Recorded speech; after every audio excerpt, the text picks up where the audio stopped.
Late blight of potato. आलू की late blight. आलू का ये रोग संसार के सभी भागों में पाया जाता है। उत्तर प्रदेश तथा भारत के अन्य स्थानों पर यह रोग केवल पहाड़ी स्थलों जैसे शिमला, दार्जिलिंग आदि एवं मैदानों जैसे पश्चिमी उत्तर प्रदेश के जिलों में होता है। पत्तियों पर पर्णशाद, क्लोरोफिल नष्ट हो जाने के कारण हल्के पीले रंग के धब्बों के रूप में प्रारंभ होते हैं तथा ये धीरे धीरे कत्थई, ब्राउन, गहरे कत्थई, डार्क ब्राउन तथा अंत में काले, ब्लैक पड़ जाते हैं। रोग के अधिक उग्र रूप धारण करने पर पत्तियों के डंठल तथा पौधे के तने भी काले पड़ जाते हैं और पौधे के ऊपरी भाग की सभी पत्तियां काली होकर एवं सड़कर गिरने लगती हैं। ये रोग नम मौसम में विशेष रूप से होता है।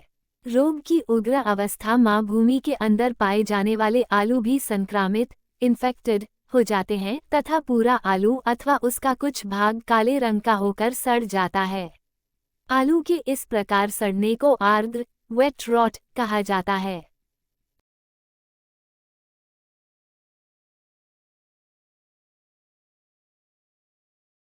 लेट ब्लाइट की बीमारी का मुख्य कारण एक प्रकार की फफूंदी होती है जिसे फाइटोप्थेरा इन्फेस्टेंस कहा जाता है।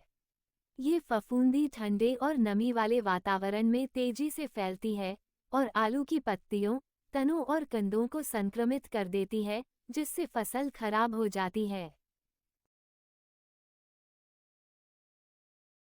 फाइटोप्थेरा इन्फेस्टेंस का जीवन चक्र निम्नलिखित चरणों में विभाजित होता है। Sporangia formation. यह फफूंद स्पोरेंगिया नामक संरचनाओं के जरिए हवा या पानी में फैलता है। अनुकूल परिस्थितियों में स्पोरेंगिया का निर्माण होता है, खासकर जब वातावरण नम और ठंडा हो। जर्मिनेशन।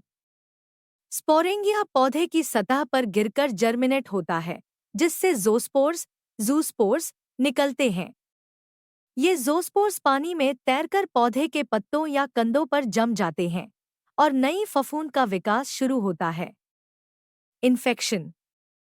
ज़ूस्पोर्स पौधे के कोशिकाओं में प्रवेश कर फफूंद का विकास करते हैं। इस प्रक्रिया के दौरान पौधे की पत्तियां और तने संक्रमित होते हैं, जिससे काले धब्बे और सड़न पैदा होती है। Spore dispersal. पौधे से स्पोरेंगिया फिर से हवा या बारिश के जरिए अन्य पौधों तक पहुंचता है और इस प्रकार संक्रमण चक्र दोहराता है। Tuber infection. फफूंद आलू के कंदों को भी संक्रमित कर सकती है, जिससे कंद सड़ने लगते हैं। यह संक्रमण फसल के भंडारण के दौरान भी जारी रह सकता है।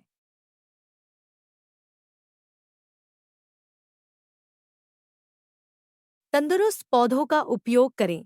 बीज लगाने के लिए स्वस्थ और प्रमाणित बीजों का चयन करें और रोगग्रस्त कंदों को नष्ट कर दें। अतिरिक्त उर्वरक से बचें।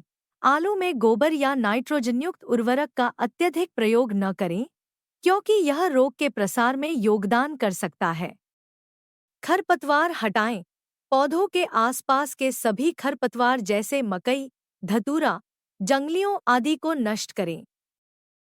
कंदों को बीजाणुओं से बचाएं।